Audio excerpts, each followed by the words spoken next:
гости Йордан Николов, по-известен като Дани, който е майстор-обущар. Той е спасителният пояс на всички фолк певици, които искат да имат уникални обувки. Като това, което виждаме в момента на екрана. Да, на екрана е Андрея с изработка на Дайте да видим други. Да, продължавам да ти го. Добре. Той по принцип живее във Варна, но от една година се е пренесъл със семейството си да живеят тук в София, защото и повечето му клиенти са от София. От 10 години, доколкото аз знам, се занимава с това нещо, в смисъл да обува и да измисля уникални модели за фолк певиците. Добре, само един въпрос имам като за начало. С тия обувки изобщо може ли да се ходи? Това е на участие. Добре, с тези малко трудно. С тези може да се ходи. Не, ходи се. Това между другото е мой модел. Това са само, според мен, това са само сценични. Само сценични. Не, тези са сценични. Тези са за клип, примерно, направени. Тези почти невъзможно да се ходи, но тези са за участие. Това в момента е на участие, Камелия. Добре, супер ми е странно, защото вече има хиляди марки, заводи и изведнъж като ми казаха един човек, който прави обувки, и викам, това е невъзможно. Нали, един сам човек прави майстори обувки. Ами, те са тръгнали от някъде, те заводи големите фабрики. Да, знам това. Знам. Въпросът е, че някакси не е ли като нещо от миналото? Сам човек да произвежда. То като хоби в началото ми беше. Аз се занимавах само с ремонти. На обувки? Да. Обаче аз исках да се занимавам и да правя нови обувки. И дядо ми тогава, лека му пръст, който ме научи за занаята, вика, къде ще правиш нови обувки? Тук е много трудно, нали, после на го ще ги правиш. Нали, виж, това магазините има толкова много обувки, викам, аз искам да правя, пък се козна, че няма на го ще ги правя. Сега някой ще се намери на кой да ги прави. Така. И така почна на един приятел, първо той дори там някаква кожа, аз даже... Кой беше първият клиент? Той приятел ли? Приятел ми, да. Пепи. Поиска да си направи обувки. Да, и направи ми тази по някакъв начин. Какви са станали, не мога да я кажа, защото не ги помня вече.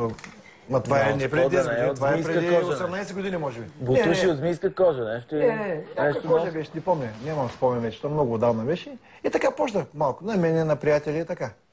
И докато не се появи Камелия, вече имах си други клиенти, но с изкуствени кожи спояха. Той не е чувал до този момент, в който Камелия отива при него, не е чувал въобще, защото не слуша поп-фолка, всъщност е фен на хеви метала.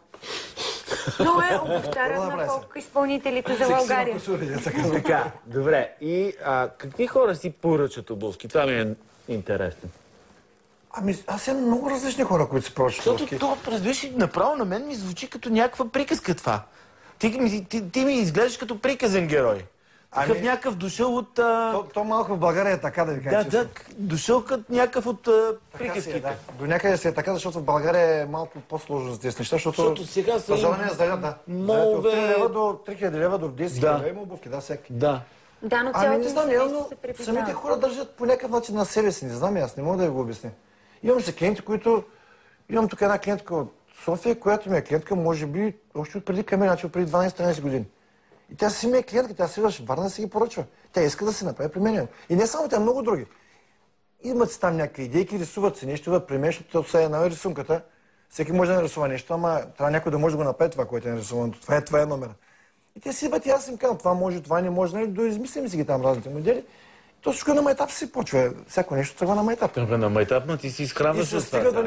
Това разправя, че семейството се изхранва от обувки. В началото, първо, че аз не знаех въобще откъде се купите с кожи. В България няма. Изкуствени разни, тук там е заводите, вече почти те ги няма повече заводи, вече не производят кожи. И много е трудно. Това са естествени кожи, всичко е естествени материали. Това са камъни Сваровски, това е мой модел също. Аз съм го измислил специално за Андрея за промоция на албума и последния. Авторски модел си е. И всичко това са си определени елементи, които трябва да ги събереш в пъзъл, за да мога да сглобиш накрая. И имам над 100 някакво вида кожи при мен и цветове. Той това ми каза, че вече до такава степен си познава клиентите, които са при него, фолк изпълнителите, че когато пътува да купува някакви неща, дори да не се е съгласувал с тях, той знае какво би харесала и го купува предварително. Не само за тях, и за другите клиенти, които си. Хората да гледат сега и си викат, сигурно е много скъпо. Малко сами, защото те са определен брой хора. Имам страшно много другите. Хората си мислят сега, като те гледат, сигурно е много скъпо да си поръчаш обувки. Не е вярно. Какво означава скъпо? От 3 до 4 хиляди лева, примерно, обувки служат. Кое е скъпата обувка от тези трите? За някой 3 лева е скъпа, за някой 3 хиляди лева е ефтина. За всеки влак деца казва си... Да кажем средно. Средно зависи една хубава обувка, средна обувка е около 200 лева. Това не мисля, че е скъпо при положение, че не изглеждам на китаец, нали? Няма как да струва 2 лева. Нали? При положение, че плащаш дадени някакви данъци... Добре, ето, казвам ти сега, защото ти това, което говориш, нали, че китайските се струват 3 лева, обаче ги носиш 2 дена и трябва да ги изхвърлиш. Не е вярно, защо? Колко могат да издържат това? Ги носиш 20 години китайски. Те са много добри майстори, да знаете. Не си мислите, че не са. Те са измислили барута. Твоите колко години могат да издържат? Ами много. В смисъл стабилна работа. Първите обувки на Камелия още са си при нея. Те с чизмите. Те ще ги има, скоро ще ги покажа. Те са ми естествено най-любими, защото аз съм от изкуствена кожа и съм ги правил, не ме питайте как. Те ли са ти най-любими? Съм учил. Естествено, че съм. Имаме ли ги на снимка тук? Има ги, да. Къде? Жълтите бутуши, нали? Тя е на снимка и пише там Камелия някаква реклама. Това ли? Не, те са други.